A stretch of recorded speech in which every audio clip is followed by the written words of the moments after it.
The Russian army has launched a counter-offensive in the Kursk region. They are trying to cut off the Ukrainian forces that, according to Medusa, have gone far deep into the territory of the Russian Federation from the border.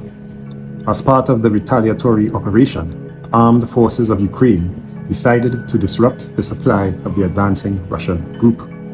All these battles are taking place against the background of the ongoing crisis of the Ukrainian defense in the southern and central Donbas regions.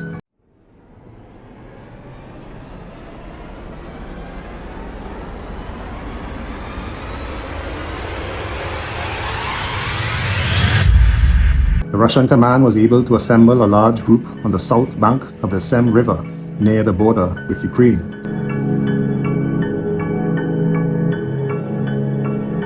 Consisting of battalions of the 155th Marine Brigade and at least one regiment of the 106th Airborne Division. The armed forces of Ukraine made it difficult to accumulate troops for a strike as they bombed bridges across the Sem River and constantly shelled the pontoons with which the Russian army tried to replace these crossings.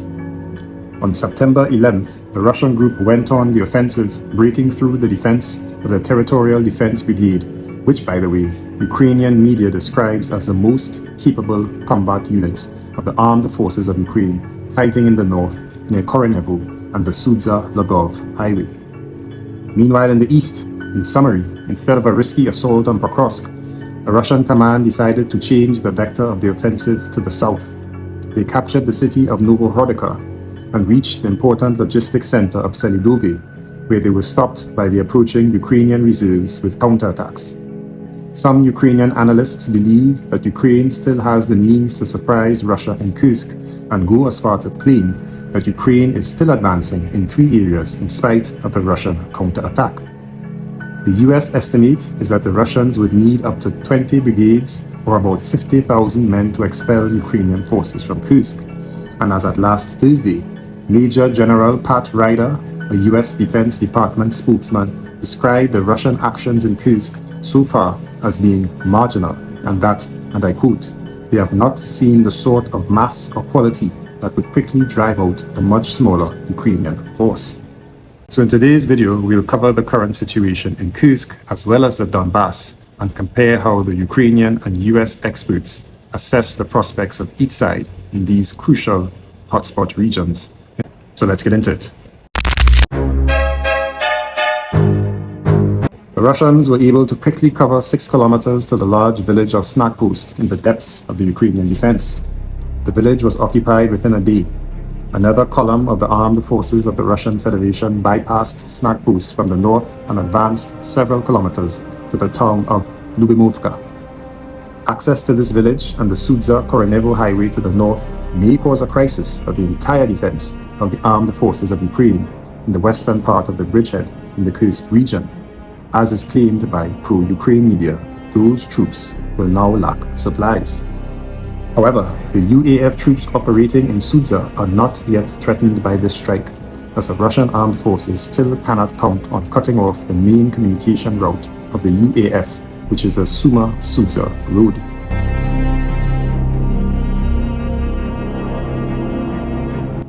According to Ukrainian media Global Espresso, Russia had 2 goals.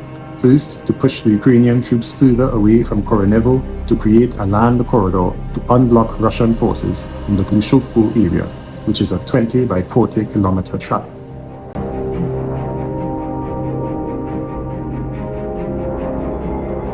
The second goal was to move beyond the Snagpost village to the state border to complicate the Ukrainian armed forces' logistics.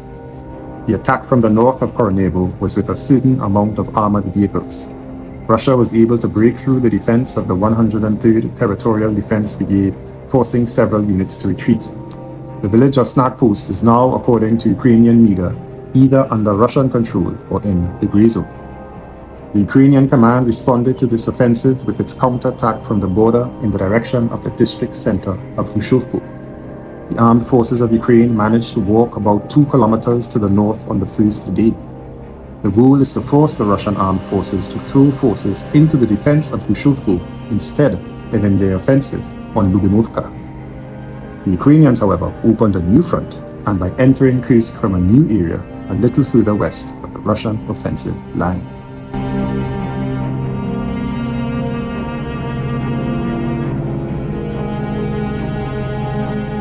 Currently, this new offensive is taking place in the area of Novi Put, with the advance toward Veseloye.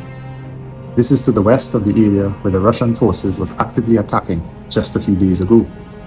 This is an outflanking maneuver of the Russian units in the Glushovko district. The Ukrainian plan is that by advancing a few kilometers in this direction, they hope to force the Russian army to cease its pressure to the east. The situation is therefore currently quite dynamic. Ukrainian media views that although the Russian command and political leadership do not want to put up with the presence of the armed forces of Ukraine on their territory, they believe that, although the transfer of additional reserves is possible, it is not desirable for Russia. They also claim that the Ukrainian command, in planning its offensive in Kursk in early August, counted on this Russia counteroffensive. That is, they want to tie up as many combat-ready forces of the Russian armed forces in the Kursk region. Serhiy Gurets, a military expert and CEO of Defense Express Media, said that since the Russian counteroffensive in Kursk, the Ukrainian army is in what he described as the second phase of the operation in Kursk, which is responding to the Russian counteroffensive. He described the current situation as follows: "This is an important moment when the enemy is trying to hold our advance without additional reserves and complicate our logistics. On the contrary, we are creating significant threats to the Russians in the area using our potential. This means that the situation here will be quite dynamic. We have the forces and means to continue surprising the invaders, and on the other hand, to put them at an extreme disadvantage in this area of the front." So it is obviously hard for me to really assess how accurate this analysis of Ukrainian official really is. It seems to suggest that the Ukrainians have planned for this Russian counteroffensive beforehand and may have some surprises awaiting Russia in the Kursk region. The question is this just more coup and propaganda to prop up Ukrainians' morale, or is this a serious situation that the Russians must be cautious of in their counteroffensive in the Kursk region? CNN cited Robert Rose of the Modern War Institute at West Point, who said that by launching surprise offensives across the thinly defended border, Ukraine can pursue operational-level guerrilla warfare to support an overall strategy of exhaustion. Meanwhile, in Kiev, President Zelensky told a panel in Kiev, moderated by CNN's Fareed Zakaria, that Russia's advantage in artillery ammunition in the Pokrovsk area has been cut from a whopping 12-to-1 advantage to a mere 2.5-to-1 advantage because of what he claimed was a success of the Kursk campaign. Right to the main event, my exclusive interview with Ukraine's President Volodymyr Zelensky. Ukrainian forces went into the Kursk region in Russia. You've taken a large amount of territory there. Has that worked? There are people in Ukraine who worry that you took forces away from the Donbass and that those lines are now fragile and weak, even though you have achieved success in Kursk. Again, when we speak about equipment, how to equip brigades, really between us, it doesn't matter how many brigades stand on one direction if half of them not equipped. So you just lose a lot of people. You lose people because they are not in armored vehicles or in something like this. And they don't have artillery, they don't have artillery rounds. To compare the number, Russia uses 12 rounds, we used 1. The idea with the Kursk is a risk operation, it's true, we understood it, but the idea was to move some Russian forces there. And while I cannot comment on the veracity of President Zelensky's claim about the Kursk campaign, the idea that the Kursk incursion was a success for the Ukrainian armed forces is rather far-fetched, even for pro-Ukraine and Western media. This is because the very same Ukrainian military who participated in the Kursk incursion in August was interviewed by CNN and spoke about the heavy losses of the armed forces of Ukraine during the operation. The communication problems due to the Starlink satellite system not working on the territory of Russia, and the fact that they saw, and get this, flags of the Wagner PMC, a military company that, according to the head of the State Duma Defense Committee, Andrei Kartapolov, was supposed to have completely ceased to exist after the, and I will add my own words here, alleged Prigozhin rebellion. and I invite you at this moment to watch my detailed assessment of the Prokrusian march in June of last year, as well as my assessment that it was all a clever ruse, planned likely by Prigozhin in ties with the Kremlin. CNN spoke to 14 military personnel from 5 different units, including infantrymen, drone squad fighters, armored vehicle drivers, and sappers. 4 of them were injured and sent to hospitals on Ukrainian territory. The remaining 10 continued to be in the Kursk region. All the CNN interlocutors called the Kursk offensive of Ukraine, and I quote this, a complex operation with the number of losses comparable to other sections of the front and becoming increasingly complicated. Russia, they said, sends a lot of troops and artillery. We have a lot of killed guys and a lot of destroyed equipment, says one of them. Another soldier with a call sign Finn says that his team of 4 people was one of the first units to penetrate the Kursk region. They were instructed to demine and dismantle Russian fortifications, which, according to him, were built very well and included defensive anti-tank structures called Dragon's Teeth with the mines installed beneath them. According to one of the military, there were many victims of the armed forces of Ukraine during this operation. In a conversation with journalists, he pointed to his shoes and said this, "You can take a lot of DNA samples from them," and clarifies, "Unfortunately, Ukrainian."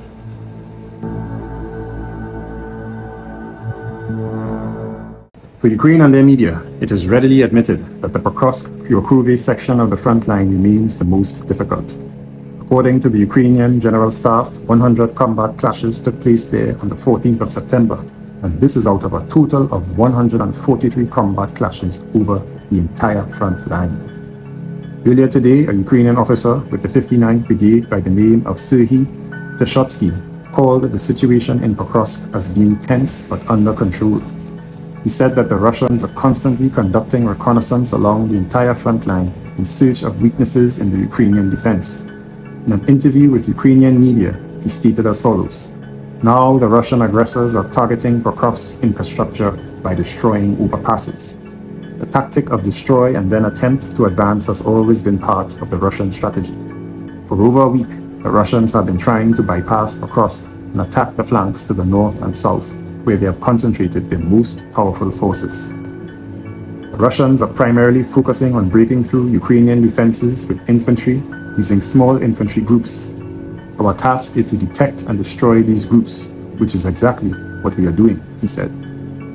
Russia, as I've said in my last 2 videos, is not advancing toward Pokrovsk and instead has focused their main efforts south of Selidove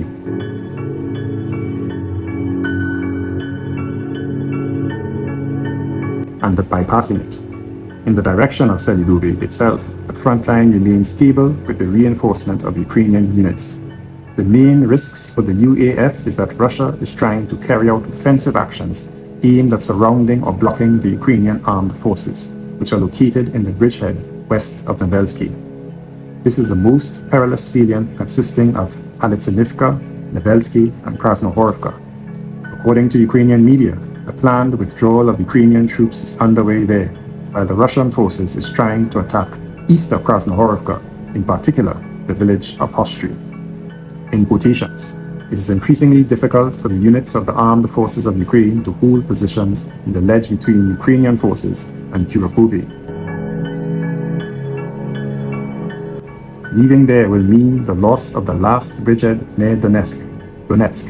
At the same time, there are constant rumors that Ukrainian troops have already begun to withdraw from the ledge. According to Ukrainian media Meduza, as of the 14th of September.